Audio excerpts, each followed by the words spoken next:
ये कहानी है कमला देवी और उसकी बहू नेहा की। कमला देवी की आदत है वो घर के हर छोटे बड़े काम में कमी निकालती रहती है।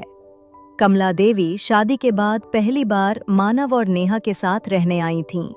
कमला देवी अपने बेटे मानव के लिए घरेलू पढ़ी लिखी और संस्कारी बहू चाहती थी, लेकिन ऐसा नहीं हुआ।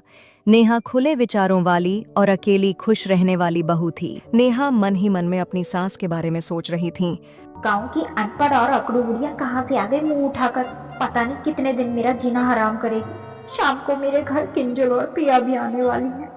नेहा ये सोच ही रही थी कि ऊपर से आकर मानव भी उसे अपनी माँ के तौर तरीके बताने लगा, जिससे नेहा और चिढ़ जाती है। सुनो नेहा, मैं ऑफिस जा रहा हूं। मेरी माँ का ध्यान रखना, उनके साथ वक्त बिताना। वो दिल की बुरी नहीं है, बस थोड़ा साफ साफ बोलती है।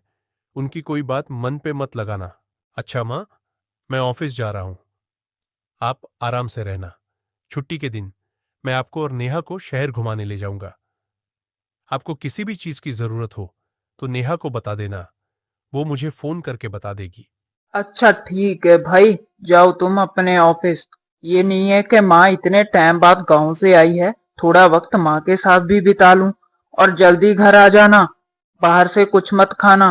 पहले ही कितने दुबले पतले हुए पड़े हो, बिल्कुल ध्यान नहीं रखते अपना। और बहू अंदर क्या कर रही है इतने टाइम से? माना ऑफिस के लिए निकल जाता है, लेकिन नेहा अभी भी अपने रूम में होती है, जिस कारण कमला देवी को गुस्सा आता है और वो नेहा को बुलाती है। ये शहरी बहू अंदर पड़ी पड़ी क्या कर रही है? मेरा बेटा सुबह सुबह काम पे चला गया और ये मैडम आराम फरमा रही है।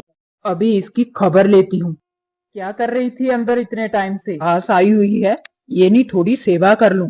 मेरा इकलौता बेटा है मानव, उसका अच्छे से ध्यान रखा करो। मेरा सुबह से सिर दर्द कर रहा है, कुछ खाने को लेकर आओ। ओहो, बस करिए माँ जी, आप तो सुबह सुबह ही शुरू हो गई। मुझे घर के सारे काम आते हैं और मैं अपने मानव जी का बहुत ध्यान रखती हूँ। रुकिए, मैं आपके लिए कुछ खाने को लाती हूँ। नेहा मुंह फुलाकर अपनी सास के लिए खाना बनाने के लिए रसोई में चली जाती है। मान ना मान, मैं तेरा मेहमान। एक तो बुलाया नहीं, ऊपर से आकर रोब झाड़ रही है ये बुढ़िया। कमला देवी खाना खाते खाते नेहा को घूर रही थी और नेहा मन ही मन में कमला देवी को कोस रही थी। देखो तो सही, इस बुढ़िया को कैसे खा रही है, जैसे कभी पहले खाना ही ना खाया हो। खाना तो तू ठीक ठाक बना लेती है बहू, इसके बाद मेरे कपड़े धो देना। गांव से ऐसे ही धोने वाले कपड़े उठा लाई थी मैं। सारे काम टाइम से कर लेना, और मैं आराम करने जा रही हूँ, शोर शराबा मत करना। आय हाय हाय, देखो तो सही इस महारानी के तेवर। मैं खाना ठीक ठाक बनाती हूँ, कपड़े धो दो इसके। चल बुढ़िया, कर ले तू भी ऐस, क्या याद करेगी। 2 दिन के लिए तो आई है इधर। कितने गंदे कपड़े उठाकर लाई थी ये बुढ़िया, जैसे सालों से ना धोए हों। चलो, इसी बहाने घर की सारी सफाई तो हो गई। ओ नो नो नो, इस बुढ़िया के चक्कर में मैं तो भूल ही गई, प्रिया और किंजल आने वाली हैं। नेहा कपड़े धोकर जैसे ही बाहर आती है, वो देखती है कि किंजल और प्रिया पहले से ही आ चुकी हैं। ओह, तो तुम दोनों आ गई, मैं तुम्हारा ही वेट कर रही थी। ओह हेलो मैडम, तुम्हें देख के तो नहीं लग रहा कि तुम हमारा ही वेट कर रही थी। हालत तो देखो अपनी, काम वाली लग रही हो। ओ हाँ यार नेहा, मैंने भी पहले तुझे ऐसी हालत में कभी नहीं देखा। क्या हुआ, पति से झगड़ा हुआ है क्या? तू सच में काम वाली लग रही है। ओहो, तुम भी आते ही शुरू हो गई। बैठ जाओ, मैं तुम्हारे लिए कुछ खाने पीने का इंतजाम करती हूँ, फिर पूरी बात बताती हूँ। फिर किंजल और प्रिया नेहा की हालत का कारण पूछती हैं। प्रिया नेहा से हंसते हुए कहती है, ओह हेलो मैडम, आप बताओ, ऐसे बनकर क्यों घूम रही हो तुम अपने ही घर में?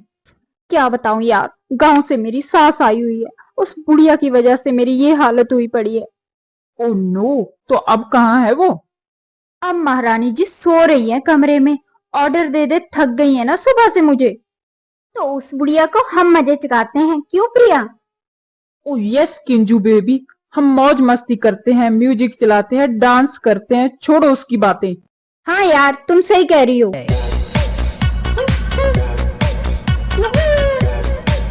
म्यूजिक इतना जोर से चल रहा था कि उसकी आवाजें कमला देवी के कमरे तक जा रही थी, जिस कारण कमला देवी उठ जाती है और गुस्से में बोलती है, अरे भाई, ये कौन बेशर्म इतना शोर मचा रहा है?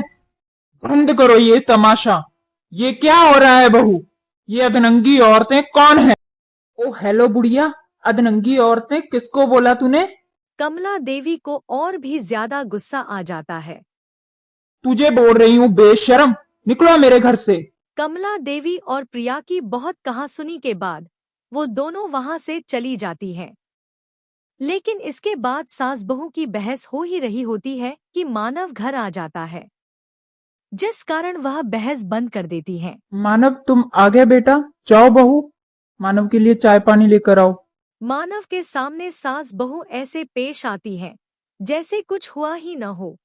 कुछ दिन ऐसे ही सास बहू में लड़ाई झगड़े चलते रहते हैं। दोनों में हर रोज बहस होती है, लेकिन एक दिन अचानक नेहा चक्र खा के गिर जाती है। हाय क्या हुआ मेरी बहू को? जल्दी डॉक्टर बुलाओ बेटा। बेटा मेरी बहू को क्या हुआ है? कोई घबराने वाली बात तो नहीं है ना? वो ठीक हो जाएगी? नहीं आंटी जी, ऐसी कोई घबराने वाली बात नहीं है। बीपी लो की वजह से ये चक्कर खा के गिर गई हैं। थोड़ा खाने पीने पे ध्यान दे और इन्हें आराम दे, ये ठीक हो जाएंगी।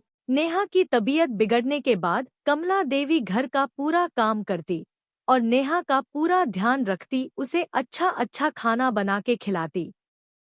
कमला देवी गुस्से वाली जरूर थी, लेकिन दिल की साफ थी।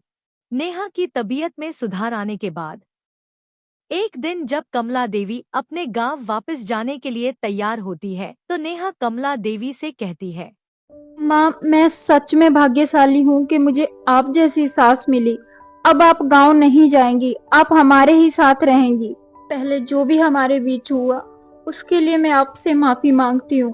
आखिर में कमला देवी अपनी बहू और बेटे के साथ रहने के लिए मान जाती है। समय के साथ दोनों में मां बेटी जैसा रिश्ता बन जाता है। सास बहू का रिश्ता ना जन्म का होता है, नहीं खून का। यह रिश्ता प्यार, समझदारी और धैर्य से निभाया जाता है। ऐसी और हिंदी कहानियाँ देखने के लिए मेरे चैनल को सब्सक्राइब करें।